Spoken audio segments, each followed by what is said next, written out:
what the scrolls barely say.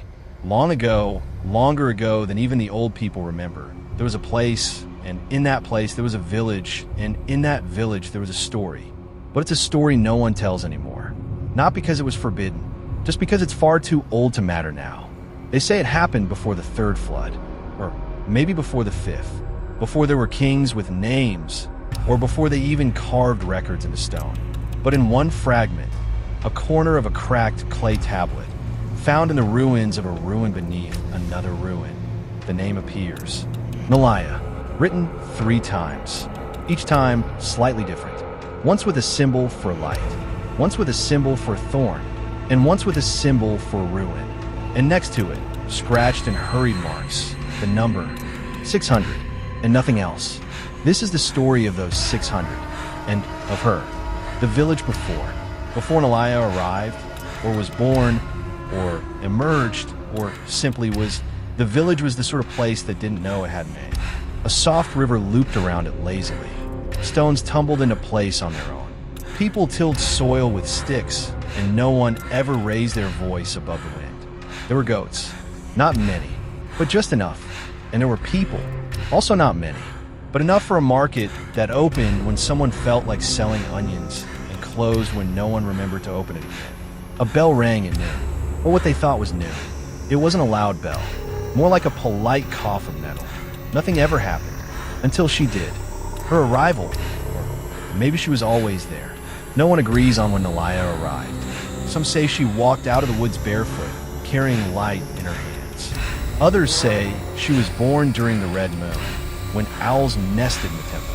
One man claimed he saw her in a dream 20 years before he ever laid eyes on her, and she hadn't aged a day. All that's certain is that when she appeared, everything changed. Slowly, sleepily, like a dream shifting into something just a little bit heavier. She wasn't loud. She wasn't proud. She never said a word above a whisper. But when she walked through the square, everything stopped moving, even the dust. What she looked like and didn't. They say her eyes weren't a color you could name.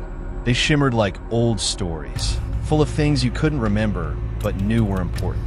Her hair, long, maybe black, or gold, or both, depending on the sun, or moon. Her walk, like a memory you've forgotten how to forget. She never smiled, but people remembered her smiling anyway. And she didn't seem to want anything. Not food, not shelter, not attention. And yet, everyone gave her something. The first disagreement. It started with 2 brothers. One gave her a necklace made of beetle wings. The other brought figs soaked in honey. Neither knew the other had done it. When they both saw their gifts lying beside each other on her doorstep, they looked at each other for a very long time. They didn't speak for 3 days. When they did, it was only to say she picked mine.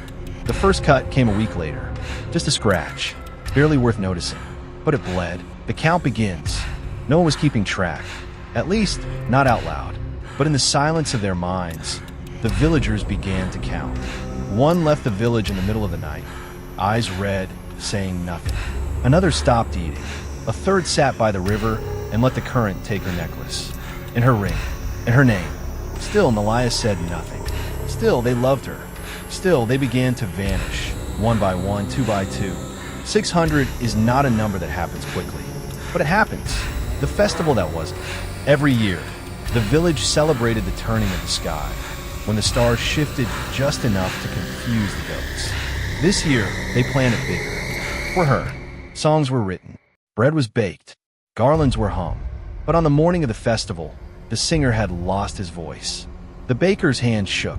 The garlands were tangled with thorn, and she didn't come. The night ended in silence and smoke. The stranger with no eyes. Somewhere near the end of the 3rd season after her arrival, a stranger entered the village. No one remembered seeing him arrive. His face was hidden, but where eyes should be, there was only smooth skin. He asked only one question. Has the count reached 600 yet? No one answered. When they turned to look again, he was gone. That night, 3 more were lost. The girl who knew numbers. She was 12, maybe, or 14. No one really kept track, but she had a habit of drawing lines in the dirt with her toe and counting them under her breath. One morning she said, "There are 572. Someone asked her of what. She only blinked, then scratched out the number with her heel. 2 days later, a man fell from a ladder that had never broken before. The girl never counted again, but the number stayed in the air like a whisper. The wind refuses. It had always been a windy village. Not fierce wind, just steady, sighing breezes that danced through windows and played with curtains. But after the girl's number, the wind stopped. At first, no one noticed. Then, someone lit a candle and it didn't flicker. The river moved, but the trees stood still. Even the chimes above the temple door hung in silence. Some said the wind had gone somewhere safer. Others said it was waiting. The bell that rang without sound. On the 7th day after the wind stopped, the old metal bell in the village square began to swing. No one had touched it. It moved back and forth gently, steadily. But there was no sound. Children gathered beneath it and tilted their heads. A woman cupped her ear. A man whispered, "It's morning." The baker crossed himself with flour on his hands. Still the bell swung, and no one heard it. Her mirror, her shadow. In the room where Nalaya sometimes slept or didn't, someone left a mirror. No one claimed it. She never looked into it, but her shadow did. On quiet days, when the sun angled just right, her shadow could be seen lingering near the glass.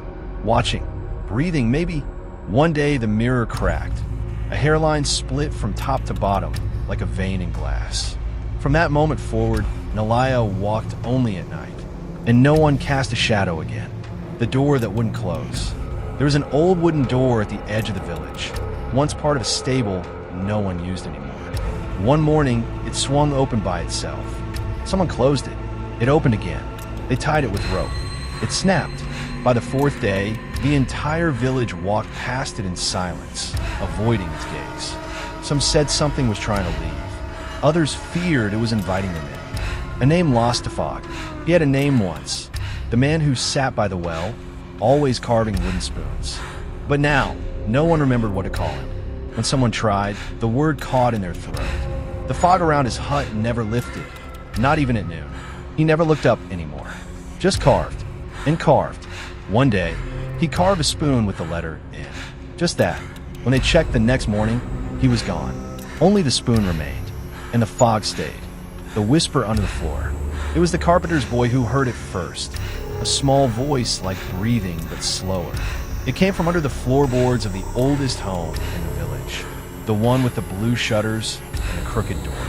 He lay flat on the ground, ear pressed to the wood. It didn't speak words. It didn't hum. It just remembered. He said it felt like something ancient had been waiting to be listened to. When he told his mother, she sealed the floor with ash. But the boy kept hearing it, and then he stopped speaking altogether. The wall that breathed. Behind the herb garden, where no one planted anymore, there stood an old stone wall. It had been there longer than memory. Crooked, mossy, slightly warm. One morning, someone noticed it was damp, but only in the shape of a lung. The next day it was dry again, then damp again just before dawn. A child leaned against it and said it hummed, faintly, like an old woman sighing in her sleep. They tried to paint over it. The paint peeled in the shape of fingers. No one leaned on it again, but everyone listened for the breath. The thread that appeared. It was thin, thinner than hair, but strong as vine. A golden thread, stretching from Nalaya's doorway to the village well. No one saw it being placed. It was just there, one morning, glinting faintly in the dawn. They tried to touch it. Their fingers passed through, but their hands tingled for hours. The weaver refused to walk near it. The blacksmith stared at it too long and forgot his daughter's name. Nalaya never looked at the thread. But one evening, the sun caught it just right, and it led straight in her shadow. After that, people walked in wider circles around her home, and the well never emptied again. The voice inside the jug. There was an old clay water jug in the temple, chipped, faded, and unused. One evening, during a quiet prayer, someone dropped a flower into it. It echoed, not like a jug, more like a hallway, a deep one. Later that night, a novice monk swore he heard someone humming from inside. The next day, the jug was moved behind a curtain, but the humming continued. On the 3rd night, the curtain was torn. Inside the jug, just a bit of dust and a note, folded so many times it was soft as silk. No one opened it. They buried the jug in the garden behind the temple. The humming hasn't stopped, only grown quieter, as if it's waiting for someone to listen properly. The map with no places. One day, the old scholar unrolled a scroll from a bundle no one had touched in years. It looked like a map, rivers, hills, and paths, but none of it matched anything the villagers knew. There was no village, no river bend, no mountains nearby, only a symbol drawn 600 times in a spiral. At the center, a name half erased, Nalaya, or something like it. The scholar tried to copy it, but each time the lines shifted. He laughed softly, then folded the scroll back up and placed it beneath his bed. That night, his house turned slightly, just a few inches but enough to notice. And when he woke up, he no longer remembered how to read. The day with no shadows. It was mid-year when it happened, a clear, bright day. The sky was blue, the sun was strong, but there were no shadows. Not under carts, not behind trees, not even beneath the bell in the square. Children laughed, thinking a trick. The elders did not laugh. They locked their doors and whispered, "It's close now." Nalaya stood at the riverbank, her reflection missing. Not broken, just absent like a page torn from a book. A young man followed her there. He said her name aloud, once. He didn't return home that night, and the next morning, the shadows came back. Except under his door, the room that waited. There was a room in the village no one remembered building. It didn't have a door, not one you could see, and yet people found themselves inside it. Not all at once, one at a time, or not at all. The walls were smooth stone, or maybe clay, or maybe something older than either. It had no windows, and no roof, but the light inside was always soft, like it had passed through 1,000 curtains before it arrived. No one ever spoke in the room, not because they weren't allowed, just because it didn't seem like a place where sound belonged. There was a chair, or a shape like a chair, sometimes made of wood, sometimes of air, and always across from it, a place for someone else. Sometimes that place was filled, sometimes it wasn't. They say Nalaya was seen there, once, maybe twice, but only from behind, and only when the walls weren't looking. And when someone finally left the room, if they did, they never said what they saw. They just looked up at the sky, now pale and patient, and began walking, slowly, as if heading towards something very, very old, something they had once known. The place the map forgot, far beyond the village, past the river that had forgotten its name, beyond the stones that once whispered. There was a place no map dared to mark, not because it was dangerous, not because it was forbidden, but because no one ever returned the same. It was not far, but no one could remember the way, and still they arrived, one by one, as if drawn not by direction, but by memory. The ground there felt different, softer, as if it had been stepped on by too many dreams. There were trees that looked like questions, and shadows that arrived before the light. The air tasted like old paper, or honey from a century ago, and in the center there was nothing, just a smooth clearing and the sound of breath that wasn't yours. Some say Nalaya stood there once, her feet just above the earth, not hovering, just not quite touching. They say she turned to look at something behind her, and for a moment, her expression changed. Not sadness, not joy, something older. And then the wind, which had been waiting all this time, finally exhaled. The villagers say that's when the sky remembered its color, and the count quietly stopped. But no one counted backward. No one ever would. The name that waited. No one remembered what they were waiting for. But they waited, not with worry, not with hope, just stillness. And somewhere, between a thought and a breath, the name returned. Not all at once. Not shouted or written or carved into stone. It came like the sound of cloth brushing against old wood. Like the whisper of sand against a window. Like a name you almost said in a dream. Nalaya. It wasn't just hers. It had belonged to someone else before her. And to someone else before that. It had passed through mouths and minds and languages, slipping into stories, songs, silences. In a temple, someone found it painted beneath the paint. Beneath the layers no one remembered layering. It had always been there. And suddenly, or perhaps very, very slowly, everything began to ease. Not change, not end, just soften. The wind didn't return. The river didn't roar. The bells didn't ring. but a sound like remembering moved through the soil. And that, they say, is when the first flower grew again. Not in a garden, not in a pot, just beside a stone, with no name on it, only silence. The day no one woke up. It wasn't a sad day. It wasn't frightening either. The sun rose as it always did, slow, shy golden. Birds perched on rooftops, but made no sound. The river flowed, gently, lazily. The wind didn't stir.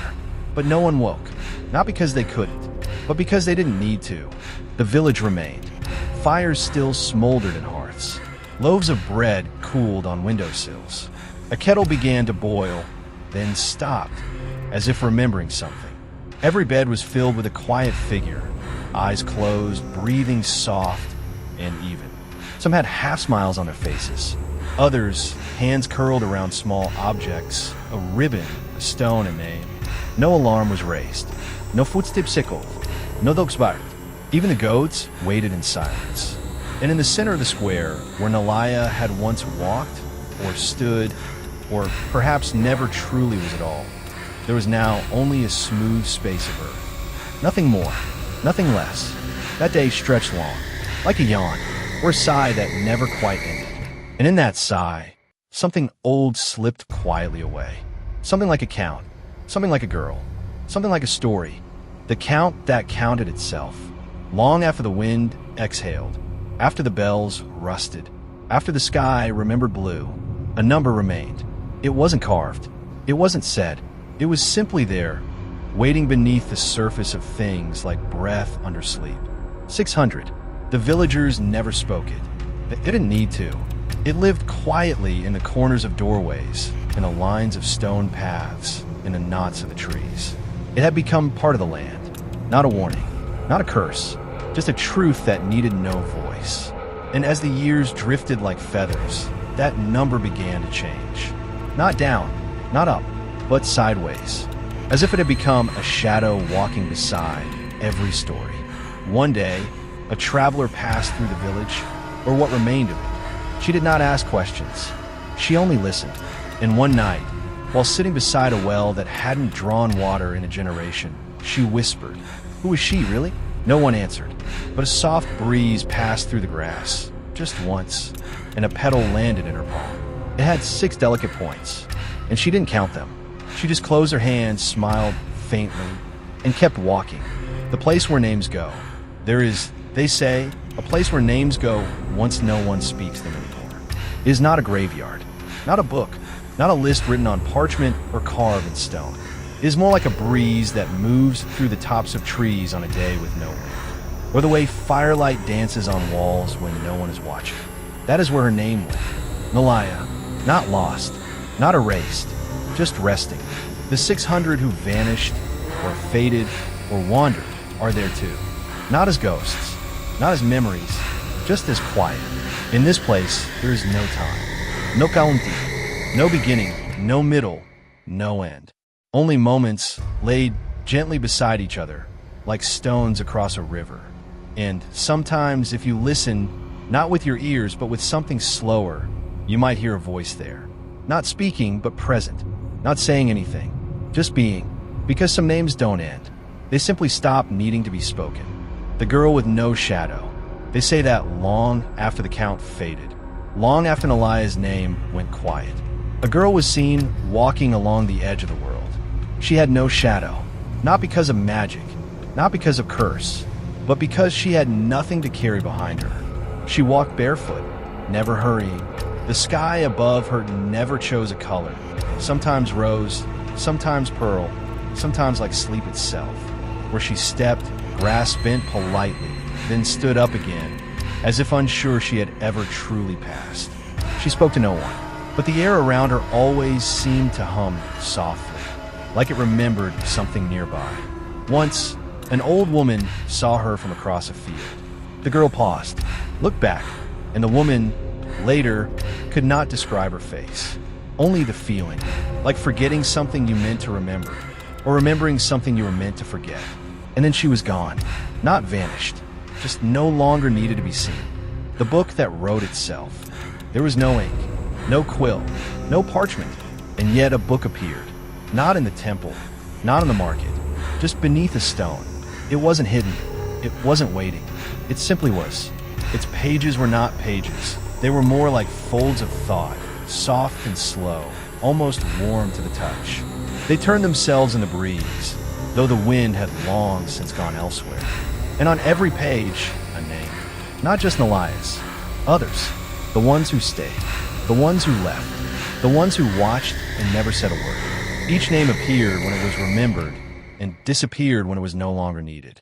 Some names shimmered for a moment, then faded gently into the texture of the page.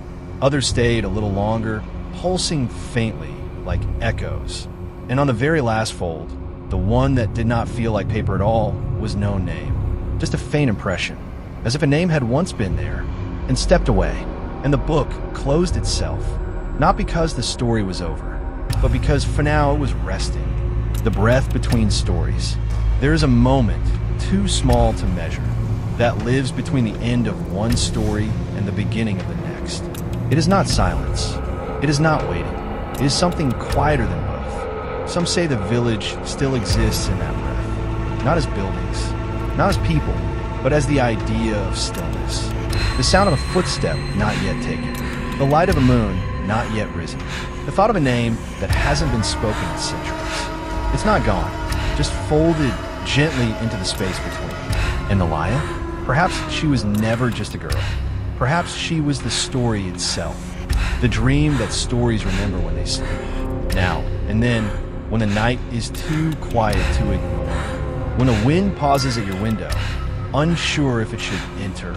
When your breath slows just before sleep, you might find yourself there, in the breath between stories, where nothing happens, but everything is felt, where the light doesn't choose. There's a kind of light that doesn't belong to morning or night. It doesn't stretch like sunrise. It doesn't glow like moonlight. It simply rests. Some say it lives in the places no one looks anymore. The space behind old curtains. The dust in a forgotten corner. The shimmer on still water just before dusk. That light does not decide. It doesn't warn. It doesn't reveal. It allows. That's where the story now lives.